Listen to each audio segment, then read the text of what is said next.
Vote গ্রহণ হবে 2026 সালের ফেব্রুয়ারি মাসের 12 তারিখ রোজ বৃহস্পতিবার। বিসমিল্লাহির রহমানির রহিম। প্রিয় দেশবাসী, আসসালামু আলাইকুম। মহান সৃষ্টিকর্তার কাছে শুকরিয়া, তিনি বহু প্রতীক্ষিত ত্রয়োদশ জাতীয় সংসদ নির্বাচন এবং জুলাই জাতীয় সনদ সংবিধান সংস্কার বাস্তবায়ন আদেশ 2025 এর উপর অনুষ্ঠিতব্য গণভোটের তফসিল নিয়ে আপনাদের সামনে হাজির হওয়ার সুযোগ দিয়েছেন। বক্তব্যের শুরুতে মহান বিজয় দিবসের প্রাক্কালে দেশবাসীকে জানাই অগ্রিম শুভেচ্ছা। মহান মুক্তিযুদ্ধে শহীদদের প্রতি জানাচ্ছি বিনম্র শ্রদ্ধা এবং তাদের আত্মার মাগফিরাত কামনা করছি। একই সাথে জুলাই আগস্ট 2024-এর ছাত্র গণ অভ্যুত্থানে শহীদদের স্মৃতির প্রতি জানাচ্ছি আমার শ্রদ্ধা এবং তাদের আত্মার শান্তির জন্য দোয়া করছি। মহান মুক্তিযুদ্ধ থেকে শুরু করে 2024-এর ছাত্র গণ অভ্যুত্থান পর্যন্ত সার্বভৌমত্ব এবং গণতন্ত্র প্রতিষ্ঠা ও রক্ষার সকল আন্দোলনে যারা আহত, নির্যাতিত ও ক্ষতিগ্রস্ত হয়েছেন তাদের প্রতি জানাই আমার আন্তরিক সমবেদনা। আহতদের দ্রুত আরোগ্য এবং স্বাভাবিক জীবনের জন্য প্রার্থনা করছি। প্রিয় দেশবাসী, জাতি হিসেবে আমাদের অমোঘ শক্তি হচ্ছে স্বাধীনতা, সার্বভৌমত্ব ও গণতন্ত্রের জন্য আমাদের ভালোবাসা ও আত্মত্যাগ। জাতির প্রত্যাশাকে ধারণ করে আমাদের সংবিধান রাষ্ট্রের উপর জনগণের একচ্ছত্র মালিকানা নিশ্চিত করেছে। জনগণের প্রতিনিধিত্বশীল মালিকানা প্রতিষ্ঠার একমাত্র পথ হচ্ছে নির্বাচন। দুঃখজনক হলেও সত্য যে মানসম্মত নির্বাচনের অনুপস্থিতি প্রায়শই আমাদের ঐতিহ্য এবং সামষ্টিক প্রত্যাশাকে ম্লান করেছে। এমনই এক প্রেক্ষাপটে 2024-এর গণ অভ্যুত্থান সংঘটিত হয়েছে।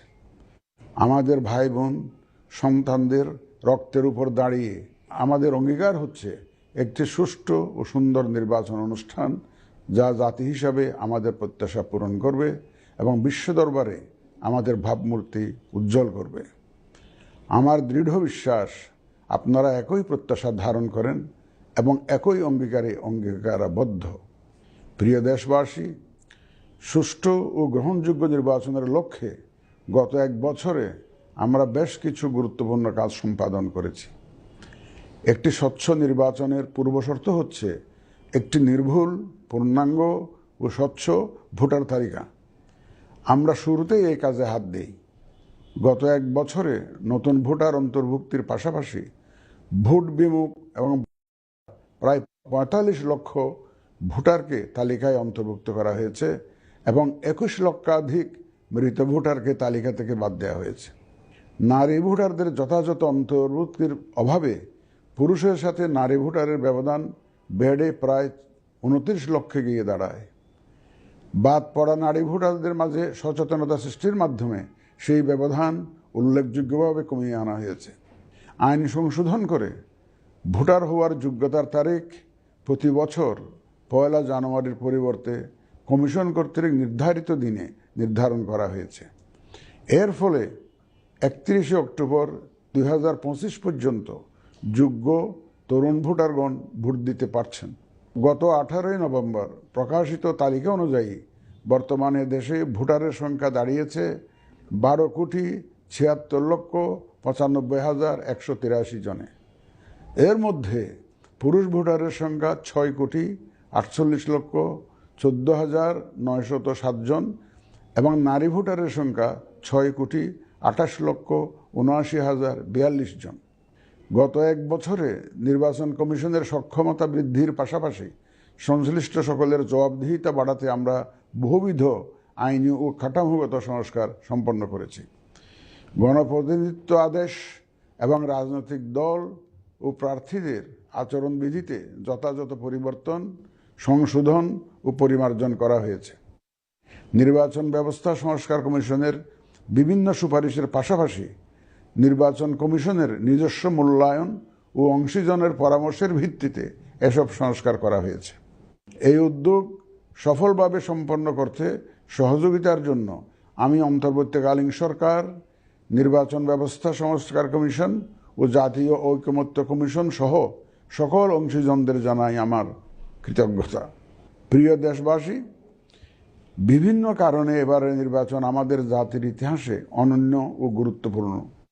প্রথমত, প্রকৃত গণতান্ত্রিক ধারা পুনঃপ্রতিষ্ঠার পাশাপাশি কাঙ্ক্ষিত সংস্কার প্রশ্নে সিদ্ধান্তের নির্বাচন এটি। এবার জাতীয় সংসদ নির্বাচন ও গণভোট একই দিনে অনুষ্ঠিত হবে, যা একটি নতুন অভিজ্ঞতা। দ্বিতীয়ত, সংশ্লিষ্ট সকল রাষ্ট্রীয় ও গণতান্ত্রিক প্রতিষ্ঠানের জন্য এই নির্বাচন হচ্ছে সক্ষমতা প্রমাণ করে ভাবমূর্তি পুনরুদ্ধারের অনন্য সুযোগ। তৃতীয়ত, দীর্ঘ গণতান্ত্রিক আন্দোলন সংগ্রামের পর দেশের স্বার্থে রাজনৈতিক দলসমূহের মাঝে সৌহার্দ্যপূর্ণ গণতান্ত্রিক প্রতিযোগিতার ধারা প্রবর্তনের দাবি রাখে এই নির্বাচন। চতুর্থত, প্রায় অকার্যকর পোস্টাল ভোট ব্যবস্থাকে পরিমার্জন করে এই নির্বাচনে একটি কার্যকরী রূপ দেয়া হচ্ছে। বিশেষ করে বাংলাদেশের অন্যতম চালিকা শক্তি আমাদের রেমিটেন্স যোদ্ধা তথা প্রবাসী বাংলাদেশি ভোটারদের প্রথমবারের মতো ভোটের আওতায় আনা হচ্ছে। একইভাবে প্রথমবারের মতো ভোটের আওতায় আসছেন আইনি হেফাজতে থাকা ভোটারগণ। এছাড়াও নিজ নির্বাচনী এলাকার বাইরে কর্মরত সরকারি কর্মচারী এবং নির্বাচন অনুষ্ঠানের সাথে সম্পৃক্ত ব্যক্তিগণ পোস্টাল ব্যালটের মাধ্যমে এবার ভোট দিবেন। প্রিয় ভোটারবৃন্দ, ভোট আপনার শুধু নাগরিক অধিকারই নয়, বরং পবিত্র আমানত ও দায়িত্ব। এই দায়িত্ব সচেতনভাবে আপনারা পালন করবেন, এ আমার বিশ্বাস। যে কোনো ভয়ভীতি, প্রলোভন, প্রবঞ্চনা এবং সীমাবদ্ধতার ঊর্ধ্বে উঠে নিঃসংকোচে আপনাদের ভোটাধিকার প্রয়োগ করুন। আপনাদের নিরাপদ ও উৎসবমুখর অংশগ্রহণ নিশ্চিতকল্পে সংশ্লিষ্ট সকল প্রতিষ্ঠান ও বাহিনী কাজ করবে। ধর্ম, গোত্র, গোষ্ঠী, লিঙ্গ নির্বিশেষে সকলে এই আনন্দ আয়োজনে অংশগ্রহণ করুন। পরিবারের প্রতিবন্ধী, বয়স্ক ও সন্তান সম্ভবা মা সহ সকলকে নিয়ে ভোট দিতে আসুন। আমি আশা করি আপনাদের স্বতঃস্ফূর্ত অংশগ্রহণের মাধ্যমে ভোটের অনুষ্ঠান উৎসবে রূপ নেবে। প্রবাসে বসবাসরত প্রিয় ভোটারগণ, প্রবাস থেকে ভোটদানের জন্য নিবন্ধন কার্যক্রম গত 18 নভেম্বর থেকে চলমান আছে। আগামী 25 ডিসেম্বর পর্যন্ত পোস্টাল ভোট বিডি অ্যাপের মাধ্যমে পৃথিবীর যে কোনো স্থান থেকে ভোটদানের জন্য আপনারা নিবন্ধন করতে পারবেন। আপনারা এই সুযোগ গ্রহণ করে ভোটে অংশ নিন, দেশ গঠনে আপনাদের অধিকার বুঝে নিন। প্রবাসী ভোটারগণ ছাড়াও দেশের ভিতরের 3 ধরনের ভোটার পোস্টাল ব্যালটে ভোট দিতে পারবেন, যা ইতিমধ্যে উল্লেখ করেছি। প্রবাসী ভোটারগণের পাশাপাশি এই 3 ধরনের ভোটারগণ আগামীকাল থেকে শুরু করে আগামী 25 ডিসেম্বর 2025 পর্যন্ত পোস্টাল ভোট বিডি অ্যাপের মাধ্যমে এবং নির্ধারিত পদ্ধতিতে পোস্টাল ভোটের জন্য নিবন্ধন করতে পারবেন। ব্যক্তি ভোটার ও প্রতিষ্ঠানসমূহের প্রতি আমার আহ্বান, আসুন আমরা আমাদের ভোটাধিকার নিশ্চিত করি এবং ভোটে অংশ নেই। প্রিয় দেশবাসী, বর্তমান সময়ে সামাজিক যোগাযোগ মাধ্যমে বিভিন্ন বিভ্রান্তিমূলক তথ্য ছড়ানো হয়ে থাকে। বিশেষ করে কৃত্রিম বুদ্ধিমত্তা ব্যবহার করে অসত্য তথ্য ও অপতথ্যের বিস্তার দিনকে দিন বেড়ে চলেছে। প্রতিপক্ষ দল ও প্রার্থীকে হেয় করার পাশাপাশি নারীদের প্রতি বিদ্বেষমূলক প্রচারণা আমাদের ঐতিহ্যকে ক্ষুণ্ণ করে এবং নির্বাচনকে কলুষিত করে। দেশের প্রচলিত আইন অনুযায়ী এসব রোধে প্রয়োজনীয় ব্যবস্থা গ্রহণ করা হবে। আপনাদের প্রতি আমার বিশেষ অনুরোধ, অসত্য এবং অসৎ উদ্দেশ্যে প্রচারিত কোনো তথ্যে কান দিবেন না, গ্রহণ করবেন না। মনে রাখবেন, অসত্য তথ্য শেয়ার করাও শাস্তিযোগ্য অপরাধ। আমি এবার নির্বাচনে অংশগ্রহণে ইচ্ছুক প্রার্থী এবং দলসমূহের প্রতি 2-1টি কথা বলতে চাই। আসুন আমরা আচরণবিধি মেনে একটি শান্তিপূর্ণ ও উৎসবমুখর নির্বাচন নিশ্চিত করি। শান্তিপূর্ণ সহাবস্থান এবং পারস্পরিক শ্রদ্ধা নিশ্চিত করে ভোটারদের বিশ্বাস ও আস্থা অর্জনই হোক আপনাদের লক্ষ্য। নির্বাচনে দায়িত্ব পালনকারী প্রিয় সহকর্মীবৃন্দ, নির্বাচন কমিশন স্বচ্ছতা, নিরপেক্ষতা এবং দৃঢ়তার সাথে দায়িত্ব পালনে বদ্ধপরিকর। কমিশনের অংশ হিসাবে আপনারা নির্ভয়ে সততা ও নিরপেক্ষতার সাথে দায়িত্ব পালন করবেন। মনে রাখবেন, এ ব্যাপারে কোনো শিথিলতা বা গাফিলতি সহ্য করা হবে না।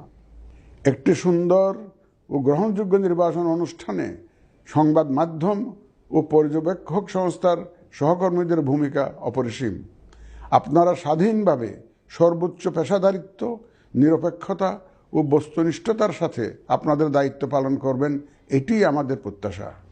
প্রিয় দেশবাসী, আমি এ পর্যায়ে নির্বাচনী তফসিল তথা নির্বাচন সংক্রান্ত সময়সূচি ঘোষণা করছি।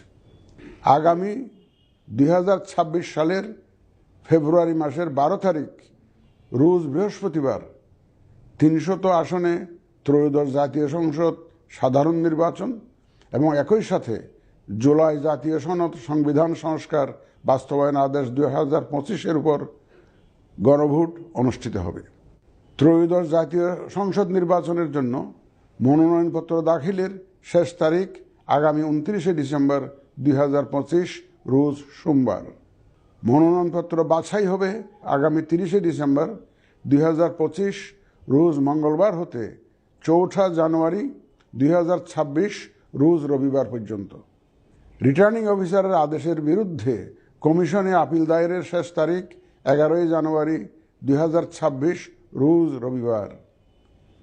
কমিশনে দায়েরকৃত আপিল নিষ্পত্তির তারিখ 12 জানুয়ারি 2026 রোজ সোমবার থেকে 18 জানুয়ারি 2026 রোজ রবিবার পর্যন্ত। প্রার্থিতা প্রত্যাহারের শেষ তারিখ 20 জানুয়ারি 2026 রোজ মঙ্গলবার।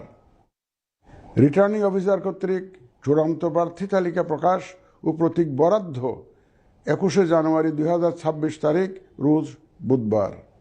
নির্বাচনী প্রচারণা চলবে 22 জানুয়ারি 2026 রোজ বৃহস্পতিবার হতে ভোট গ্রহণ শুরুর 48 ঘন্টা আগ পর্যন্ত তথা আগামী 10 ফেব্রুয়ারি 2026 রোজ মঙ্গলবার সকাল 7:30 পর্যন্ত। ভোট গ্রহণ হবে 2026 সালের ফেব্রুয়ারি মাসের 12 তারিখ রোজ বৃহস্পতিবার। নির্বাচন প্রক্রিয়ায় সকল রাজনৈতিক দল ও প্রতিদ্বন্দ্বী প্রার্থী সহ ভোটারদের আন্তরিক অংশগ্রহণ ও সক্রিয় সহযোগিতা কামনা করছি। সকলের প্রতি আমার আহ্বান, আসন্ন ত্রয়োদশ জাতীয় সংসদ নির্বাচন ও গণভোট সফল করে আমাদের গণতান্ত্রিক অগ্রযাত্রায় ঐতিহাসিক ভূমিকা রাখুন।